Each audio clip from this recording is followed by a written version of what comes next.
Zucchini may promote health digestion and blood sugar and bad cholesterol control due to high number of fibers. Zucchini is rich in vitamins, minerals and antioxidants as vitamin C and manganese. Zucchini is rich in lutein and zeaxanthin, thus may promote vision health. Zucchini helps in weight loss. It is high in water and fiber, with 1 cup of baked zucchini providing about 6% of the fiber recommended daily value. Water and fiber content can help constipation, and fiber can also help to reduce cholesterol, promote bowel health, regulate blood sugars, and aid in weight loss. Zucchini is rich in potassium, a mineral that helps ease tension in blood vessels, which aids lowering blood pressure. Excessive zucchini without regular water intake may cause kidney stones due to oxalates content. Zucchini can cause allergic symptoms in excess due to pesticides content.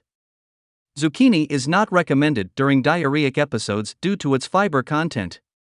The recommendation of zucchini is about 2 to 3 cups a day to have all health benefits, including digestive benefits, but also it is important to mix up with other vegetables. Zucchini can be included as part of the daily vegetable intake, as a 30% of each meal's plate, and it can also be replaced or combined with other rich in fiber, vitamins, minerals, and water vegetables. An average nutritious and complete plate of a healthy adult's meal may include 50% of vegetables, 25% of carbohydrates, and 25% of protein-rich food. The vegetable percentage could be filled in, for example, with a mix of vegetables including zucchini.